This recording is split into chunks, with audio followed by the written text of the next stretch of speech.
Germany, where we come to drive this, the Mercedes GT C Coupe. Now, if you're not that familiar with the GT range, think of it as like a Porsche 911 rival, okay? It's an evolving range, and as such, this GTC model sits between the GTS and the truly bonkers GTR. It's about £140,000, produces 557 brake horse from its V8 engine. Trust me, that's pretty damn quick. We're talking 3.7 seconds, 0 to 60, top end, not going to hold in 200 miles an hour. Climbing aboard, the first thing you notice about this car is it's not a small car. That bonnet seems to go on forever. It's quite a bulky car inside. You're kind of trapped in between the center console, and this is basically because the engine is as far back into the cabin as possible. The prop shaft runs down the middle and the gearbox is on the rear axle. Now there's also four-wheel steer on the rear axle, so there's an awful lot of weight back there, which kind of gives the car very nice front to back weight distribution. The screen's quite narrow. The rear screen's very narrow as well, so it feels quite dark in here, quite compact. So we can hear it throbbing away. It's a V8 4-litre twin turbocharged. Let's slot it into gear and head off down the road. Okay, so first impressions. The car's not as refined as I thought it might be.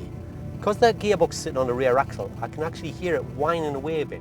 Differential kind of working away as well. But initial thoughts of the steering are, it's light, it's very delicate, and wow, it almost has a kind of oversteer quality.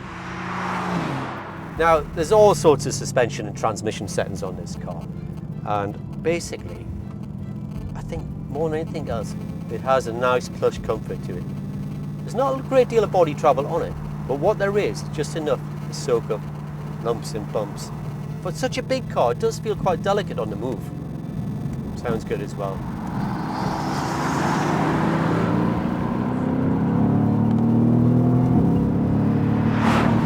Yeah, so the power delivery is very linear. There's no sort of stamp in it. It kind of, you know, when it gets over like 4,000 RPM, just drives and drives.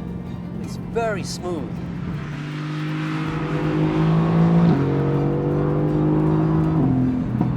Yeah, that's pretty crazy speed. Do you know what?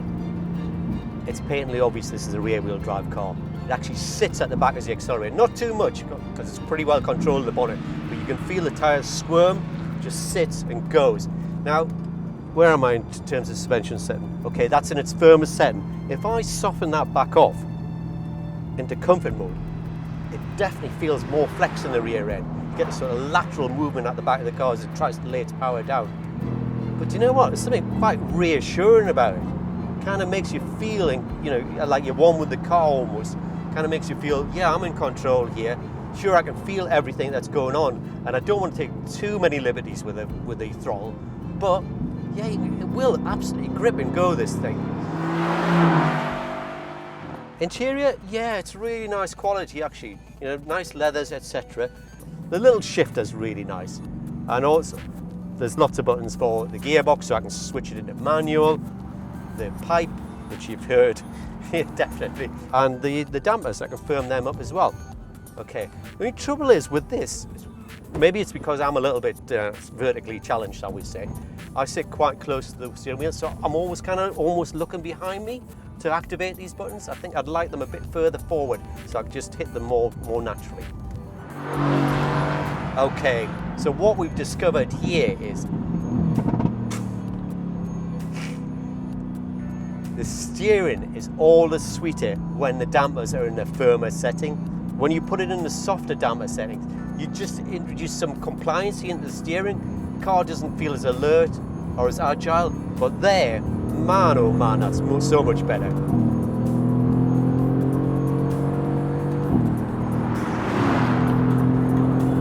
Yeah, so the back end is just dancing a little bit, but you know what? I love that. Absolutely love it. Yeah, so in terms of refinement, I was expecting this car, as I said, to be like, yeah, more of a boulevard, can't even say it, a boulevard cruiser. But it's actually quite hard edged, and I quite like that. I quite admire Mercedes for doing that, you know. So, although I've got all my creature comforts around me, it's still giving me the feeling that I'm in something pretty damn special here. So, what do we think?